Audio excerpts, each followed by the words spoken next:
있었는데 아버지가 양을 치고 있는데 딸을 데리고 함께 산에 양치기를 하고 이제 집에 오게 되려고 하는데 한 마리 양을 잃어버린 걸 알게 되었습니다. 그래서 우리의 다른 것은 놔두고 한 마리를 찾기 위해서 가서 보니까 양이 가시 나무에 걸려서 있는 것이었습니다. 아무리 나오려고 해도 나올 수가 없는 것이었습니다.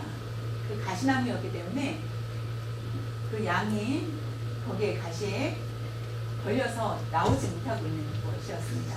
그래서 둘이 아버지랑 딸이 그 양을 잘 해서 구해냅니다.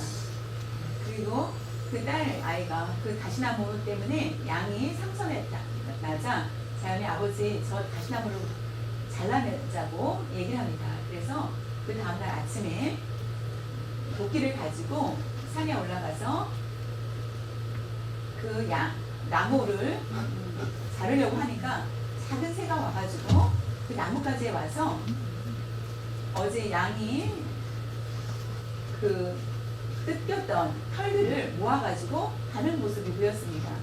그 새들은 그 털이 필요했던 것입니다. 왜냐하면 자신의 둥지를 만들기 위해서 필요하였고 입에다가 한가득 물어서 가져가는 그 모습을 보고 자연히 그때 아닌 하나님께서 이와 같이 땅에 가시나무를 두었는지 필요 없다고 생각을 하였지만은 어느 누군가에게는 그것이 필요하다는 것을 알게 되었습니다.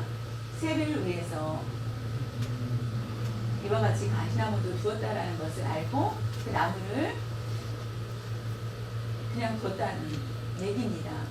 가시나무 필요 없는 것 같은데 왜 이와 같이 그 나무가 자라게 하였는지 그 모든 것들이 이유가 있기 때문에 심고 자라게 하신 것을 보게 됩니다. 우리의 인생에도 어떤 사건을 통하여서 큰 일도 있고 작은 일도 있고 그러나 많은 체험들을 우리는 가지고 있을 것입니다. 예수님을 믿는 사람이라면 좋은 체험만 있을 줄 알았는데 나쁜 문제도 있고 고통도 있고 괴롭힘도 있고 이런 많은 것들을 경험했을 것입니다. 좋은 것만 있는 것이 아니라 나쁜 문제도 있다라는 것을 그것을 통하여서 하나님께서는 선을 이루기 위한 목적이 있다라는 것을 우리에게 깨달음을 주고 있습니다. 우리 인생에는 마치 어느 사람은 음악과 같다. 음악의 모습과 같다. 그것이 무슨 뜻인가? 라고 하였을 때에 음악의 특성을 보면은 긴 것도 있고 쉼표도 있고 짧은 것도 있고 높은 것도 있고 어떤 때는 낮은 것도 있습니다. 우리 수아도 빨리 문장을 하는 사람, 부드럽게 하는 사람, 또 어떤 때는 부드럽게 하고 어떤 때는 막 그러나 그것이 하나가 이루어져서 노래가 된다는 것입니다. 높은 것만 좋은 것만 계속 있다면은 다 모두 넘어질 수밖에 없을 것입니다. 왜냐하면 그 힘이 다 달아서 결국은 우리는 높고 낮고 길고 짧고를 통하여서 하나의 조화를 이루게 됩니다. 우리 인생 가운데도 그와 같이 많은 굴곡이 있을 수 있고 평탄할 때도 있습니다. 그러나 모든 삶은 결국은 하나님 안에 있을 때는 평탄하고 아름다운 삶이라고 말할 수 있습니다. 뭔가 유명한 시편 1편 1절에서 3절을 보면은 복 있는 사람은 악인의 꾀를 쫓지 아니하며 죄인들의 길에 서지 아니하며 오만한 자들의 자리에 앉지 아니하고 오직 여호와의 율법을 즐거워하여 그 율법을 주야로 묵상하는도다. 그가 시냇가에 심은 나무가 서를 따라 열매를 맺으며 그 잎사귀가 마르지 아니함 같으니 그가 하는 모든 일이 다 형통하리로다.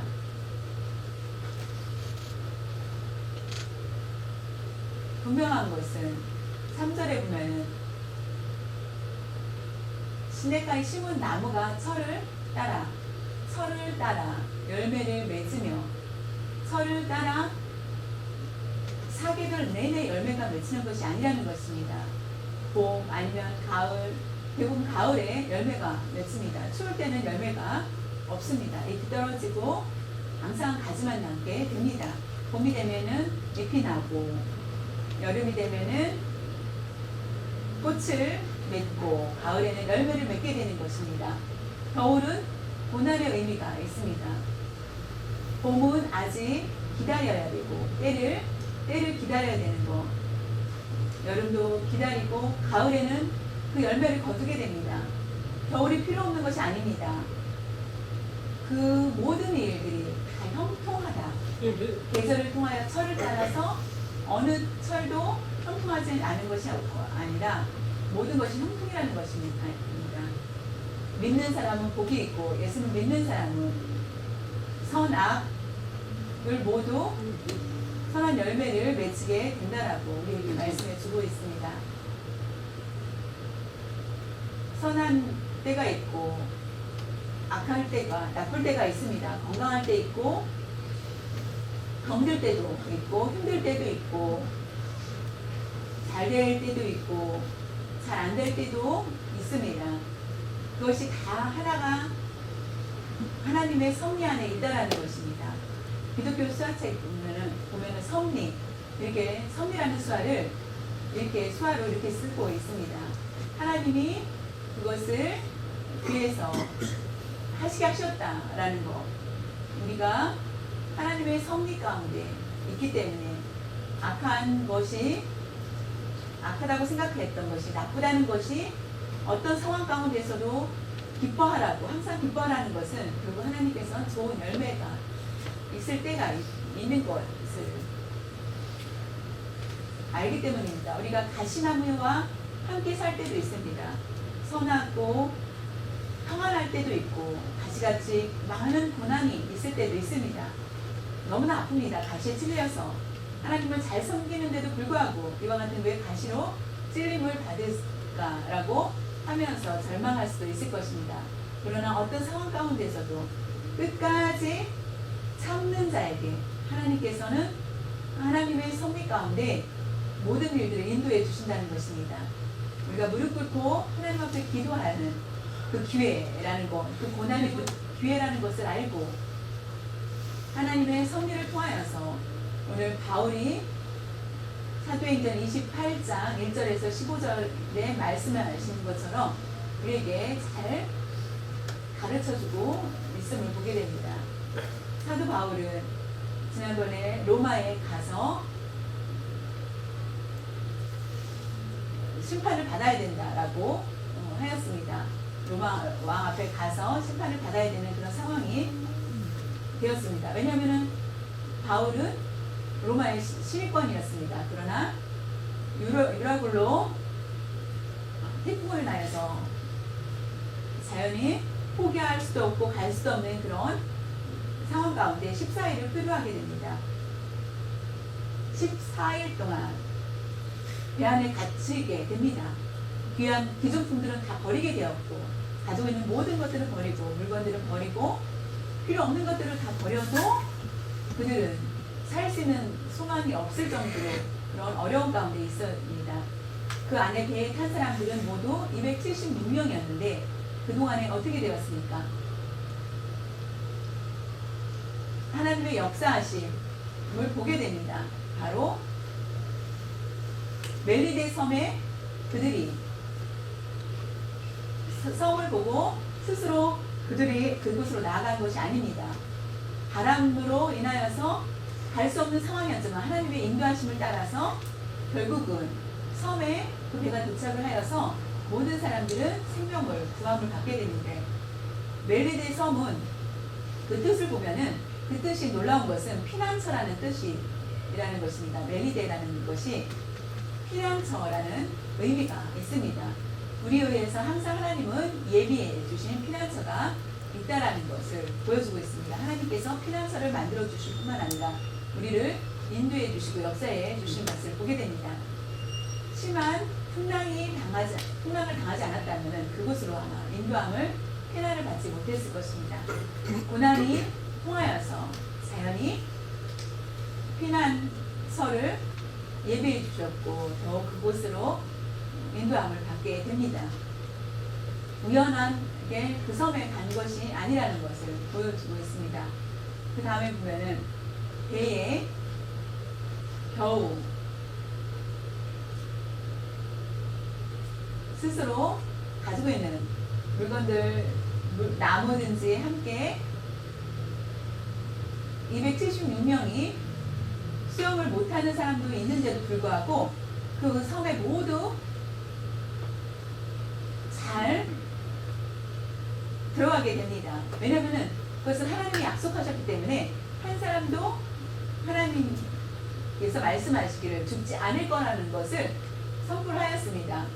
수영을 못하는 사람들이 어떻게 갈 수 있을까라고 할 수 있었지만은 그 모든 사람들이 풍랑 가운데에서도 그 섬에 들어갈 수 있게 되었습니다. 더 놀라운 것은 그 섬에 사는 사람들이 원주민들이 칼과 창으로 가지고 와서 276명을 죽일 수도 있는 그런 상황인데 오자마자 막 불을 지펴주고 환대를 해주는 것입니다.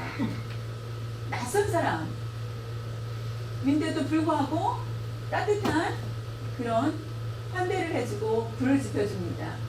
그 많은 사람에게 그 섬에 그래서 불을 따뜻하게 지펴주는 것을 보게 됩니다. 그것이 모두 우연일까요? 하나님의 섭리 가운데 그 모든 일들이 이루어지는 것을 보게 됩니다. 원주민들이 그 마음에 감동을 받고 자연히 결국은 그들의 의료를 해주는 것을 보게 됩니다. 우연이라는 것은 우리에게 믿는 사람에게는 눈으로 봤을 때 우연 같지만은 하나님께서는 결단 우연이 아니라는 것입니다.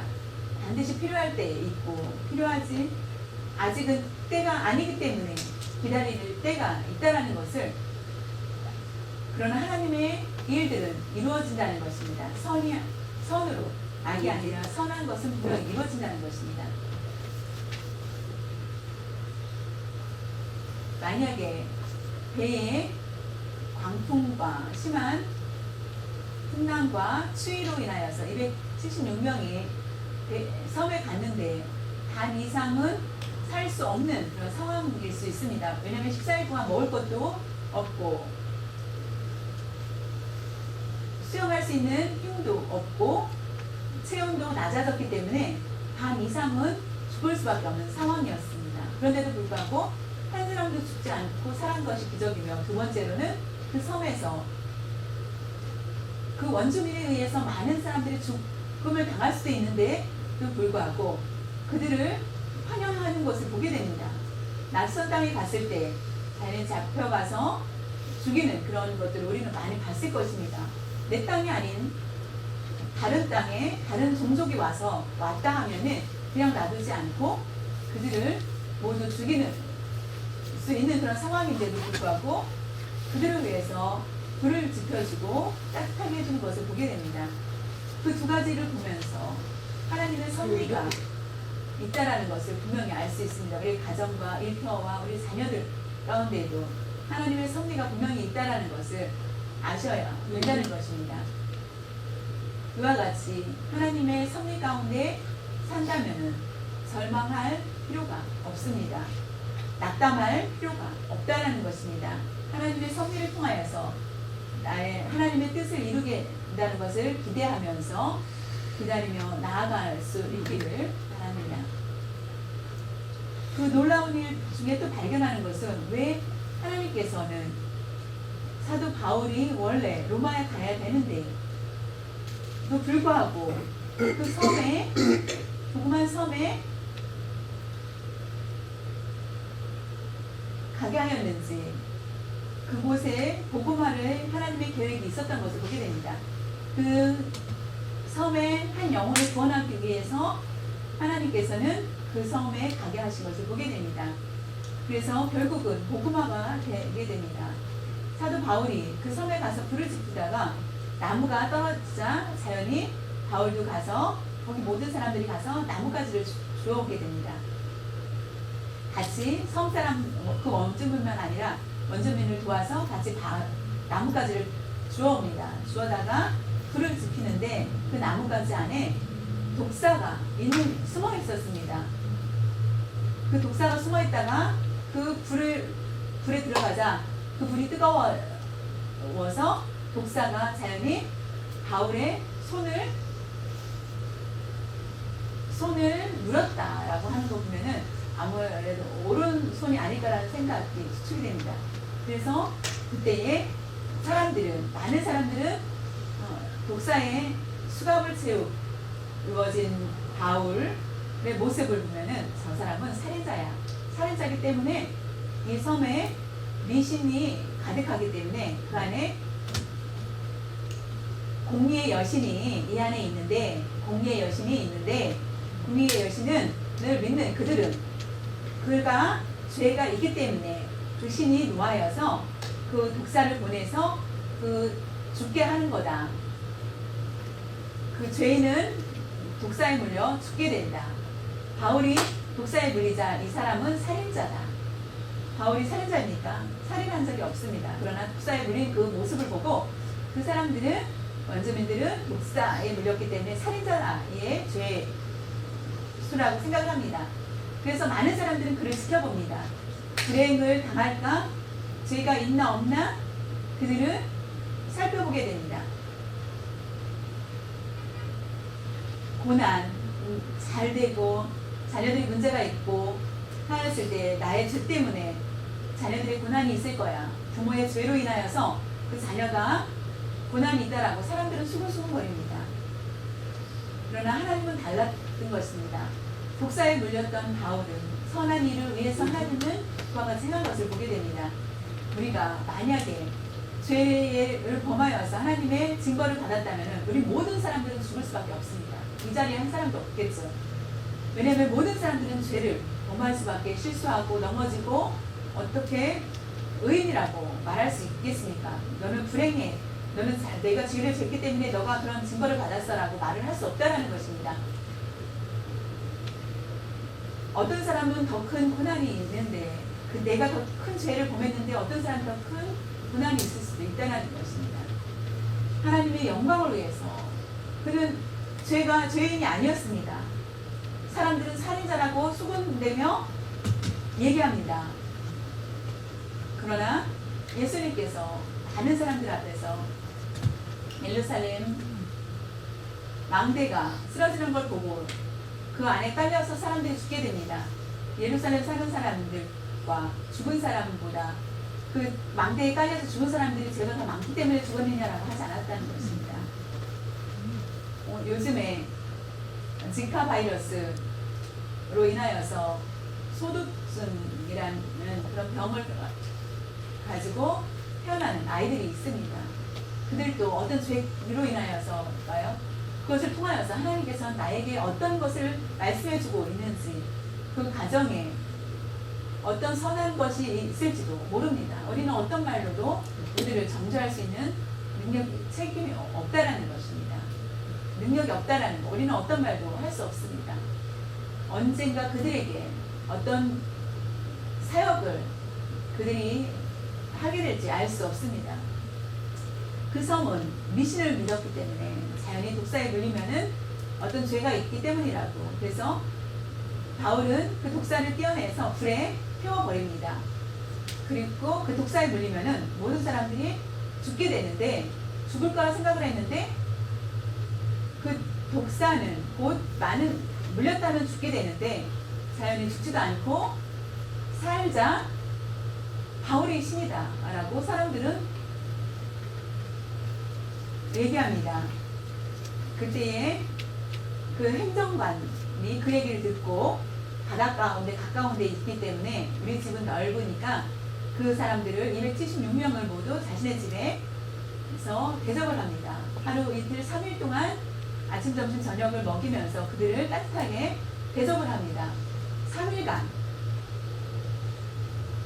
만약에 독사에 물리지 않았다면 보비라는 그 행정관이 그 모든 것을 지도하는 지도자가 그들을 자신의 집으로 데리고 하지 않았을 것입니다. 그들을 위로하고 접대하고 하는 모습을 보게 됩니다. 오히려 접대를 받는 것, 독사에 물려서 하나님의 선한 일을 하기 위해서 그와 같이 행하는 것을 보게 됩니다. 사도 바울은 고블료의 그 지교에 가서 그의 아버지가 있었는데 놀라운 것은 그 안에 그 아버지가 열병과 이질이라는 어떤 변을 통한 어떤 병 같습니다. 이질이라는 그 병이. 그래서 누가가 그 병을 진단을 하였는데 그 병을 진단을 하였지만은 그 병 이름을 알지만은 치료하지 못하였습니다. 누가는 그 병에 대해서 병명을 알았지만은 그러나 바울은 기도를 통하여서 기적을 보이게 됩니다. 많은 사람들이 소망이 없다라고 미신을 믿었지만은 그러나 바울의 안수를 받고 그 병이 낫자 자연히 삽시간에 그 섬에 그 소문이 다 나게 됩니다. 그래서 섬에 있는 많은 병자들이 바울을 통해서 고침을 받게 됩니다. 그것은 곧 예수님의 복음의 힘을 싣는 사건, 기적이 일어난 것입니다. 처음 배에서는 불행한 것, 불행 가운데 어떤 채찍을 맞은 느낌이었습니다. 물이 좋아서 섬에 도착하였지. 그러나 섬에서 독사에 물리다. 그것도 어떤 죄를 범해서. 그러나 계속 우리는 어떤 사람을 평가를 계속 할 것입니다. 계속 그러나 하나님께서는 그 모든 것들이 그런 고난을 통해서 선으로 역사하시는 것을 보게 됩니다. 하나님께서 우리 인생 가운데 각자에게 한 사람 한 사람을 통하여서 섭리하고 계시며 선한 일만 주시는 것이 아니라 불행한 일도 있습니다. 그것을 통하여서 선하게 바꾸신다는 것을 아시는 절망하지 마시길 바랍니다. 우리의 인생 사는 동안 낙담하지 마시길 바랍니다. 남은 인생도 하나님께서 분명히 우리에게 각자를 위해서 사용하고 계시다는 것을 깨달을 수 있기를 바랍니다.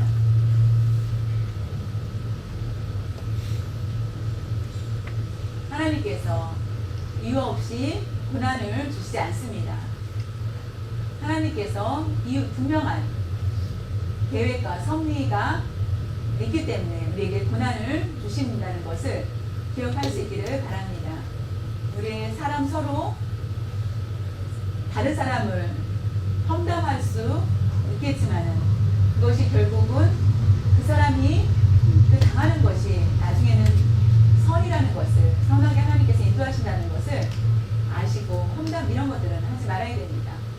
섬 안에 3개월 동안 그 안에 있게 됩니다. 오랜 기간 동안 3개월 동안 그곳에서 한 사람이 아니고 276명이 그 안에 있었다는 것입니다. 우리가 45, 50명이 다른 집에 가서 매일 3개월 동안 밥을 먹는다면 그 사람은 아마 그 집 주인은 거지가 될지 모릅니다. 그러나 그 많은 사람들이 3개월 동안 먹고 생활할 수 있다는 것은 그곳에 배를 갈 수 없었습니다. 겨울이 지난 후에만 갈 수 있는 그런 상황이었기 때문에 노마에 가게 결국은 3개월 후에 겨울이 지난 후에 가게 됩니다. 우리가 어두움 가운데 살 수 있고 우리의 꿈과 계획에 어긋난 그런 길로 나아갈 수도 있을 것입니다. 하나님을 많이 사랑하고 하나님께 많은 기도를 하였는데 선한 열매가 아니라 이런 어두움 가운데 갈 수밖에 없는 그런 상황에 불방할 수도 있을 것입니다. 마음의 고통도 있을 것입니다. 그러나 오늘 말씀을 통하여서 하나님은 넓으신 분이십니다. 우리의 좁은 생각으로 우리의 생각으로 판단하는 것이 아니라 하나님의 넓음으로 우리가 결국은 많은 것들을 열매를 맺게 된다는 것입니다. 결국은 그들이 떠나게 됩니다. 3개월 후에 함께 있기를 원하였지만은 그들은 정성을 다하여서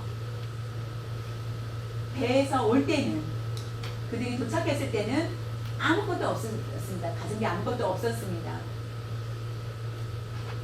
그러나 그들이 갈 때에는 먹을 수 있는 것, 나무와 많은 것들을 식량을 만들어주고 결국은 그것을 배에 가득 채워서 276명이 로마까지 도착할 때 잘 먹고 편안하게 그 안에서 쉴 수 있도록 대접을 통하여서 그렇게 받아서 나아가는 것을 보게 됩니다. 로마까지 도착을 하게 됩니다. 바울은 불안함이 있었습니다. 로마에 갈 거라는 것을 얘기하였지만 더욱 하나님께서 분명히 명령하시기를 로마에서 설 거라는 것을 약속해 주었습니다. 그 약속을 받았을 때에 자연히 뱀이 물려도 죽지 않을 거라는 확신이 있었습니다. 로마의 복음을 아직 전하지 않았기 때문에 그는 우리 각자에게 사명이 있습니다. 하나님께서 불러주신 그 사명이 있기 때문에 그것이 남아있는 한 우리는 죽지 않는다는 것을, 죽지 않을 것이라는 것을, 그 모든 일들을 마쳤을 때 우리가 하나님의 부르심을 받게 됩니다. 사명은 곧 교회만을 얘기하는 것이 아닙니다. 각자에게 일터에서도 그 사명이 주어질 수 있습니다. 회사에서도 그 사명이 있게 됩니다. 그리고 하나님께서 기뻐하시고 믿지 않는 곳이시라 할지라도 그곳에서도 하나님께서 우리에게 주신 사명이 있다는 것을 아시고 사람들이 나를 통하여서 자연히 그리스도인이라는 것, 그리스도인이 누군지 알고 농아인 불쌍하다, 농아로 태어나서 불쌍해라고 생각할지 모르지만 시간이 지난 후에 하나님께서 주신 그 사명을 잘 감당하는 모습을 보았을 때 주인이 있든 없든 열심히 하여서 그 사명을 감당하였면은 자연히 우리의 생명이 다 사명이 끝나지 하는 우리의 생명을 하나님께서 거두지 않으신다는 것입니다. 우리의 사명이 끝났을 때 하나님의 부르심을 받게 됩니다. 우리는 언제일지 모릅니다. 그렇기 때문에 남은 시간 잘 사용하여서 부지런히 하나님께 충성하는 삶이 된다면 하나님께서 더 기뻐 받으시고 우리에게 선을 이루고 큰 일들을 우리에게 나타내 주실 것이고 기적을 보여주실 것입니다. 나무의 열매가 계절에 따라서 맺히는 것처럼 바울이 이와 같이 독사에 물려도 죽지 않는 것, 하나님의 품 안에 있다는 것, 날개 안에 있다는 것을 알고 기쁨으로 그 독사에 물렸던 뱀도 집어서 불에 태우는 그런 모습을 담대하게 행하는 것을 보게 됩니다. 바울은 로마에 가면은 어떻게 될까라는 불안함이 있었지만 로마에 갔을 때에도 많은 사람들이 그를 맞이하면서 정말 감격하는 그런 모습을 보게 됩니다. 많은 사람들이 로마에서도 예수를 믿는 그리스도인들이 찾아와서 그를 위로하는 것을 보게 됩니다. 로마에서도 함께 말씀을 가르치고 그 말씀을 듣고 바울이 온다는 이 얘기가 바비오 섬까지, 바비오까지, 호텔까지도 그래서 많은 곳에서 사람들이 그를 만나러 오는 것을 보게 됩니다. 로마의 복음을 전해야 된다는 것을 알았기 때문에 어떤 문제를 당한다 할지라도 그곳까지 간다는 것을 기대하고 나아가는 것을 보게 됩니다. 그런 것처럼 우리 인생 가운데 바울이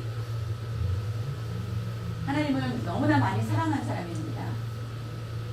예수님의 음성까지 들었던 우리보다 더 큰 사랑을 받은 사람인데도 불구하고 더 많은 고난과 눈물과 고통과 우리가 상상하지 못하는 그런 고난이 있었습니다. 잘못했기 때문에 매를 맞은 것이 아니라 그는 하나님을 복음을 전하기 위해서 굉장히 열정적인 사람인데도 불구하고 많은 고난이 있었습니다.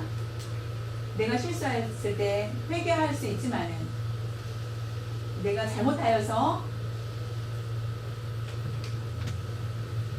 하나님께서 다른 길로 나아가게 할 때도 있다는 것을 아시고 우리가 어떠한 상황 가운데서도 기뻐할 수 있는 삶이 될 수 있기를 바랍니다. 사도 바울은 로마에 가 있는 동안에 평안한 생활도 아니었습니다. 로마에서도 고난이 있었습니다. 가는 길이 고난의 연속이었습니다. 그러나 하나님께서는 로마에까지 갈 약속을 이루신 것을 보게 됩니다. 왜냐하면 그곳에 복음의 씨가 심겨져야 하기 때문입니다. 하나님께서 바울을 우리에게 고난을 준 것은 어떤 외부의 환경 때문이 아니라 하나님께서 직접 고난을 주시고 그 섭리를 보여주시는 것을 보게 됩니다. 우리에게 각자 우리도 하나님을 외면하지 않으신다는 것입니다. 하나님의 섭리 가운데 반드시 함께 계시고 고통 가운데서도 하나님은 함께 우리와 함께 하시고 우리의 눈물 가운데서도 주님은 우리와 함께 하신다는 것을 아시길 바랍니다.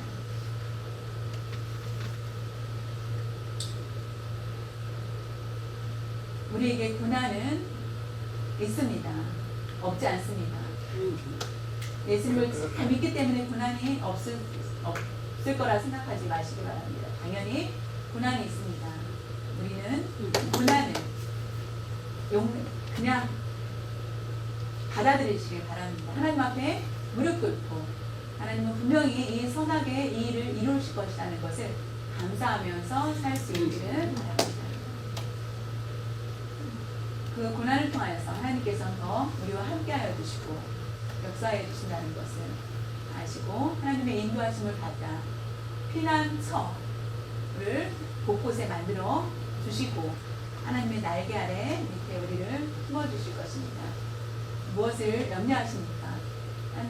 우리는 하나님 앞에서 위로해 주시기 때문에 염려할 필요 없이 고난이 있을지라도 결단코 절망하지 마시고 낙담하지 말고 오히려 우리가 힘을 합하여서 협력하여 선을 이룰 수 있는 하나님만 믿고 의지하면서 살 수 있는 여러분들 되시기를 바랍니다.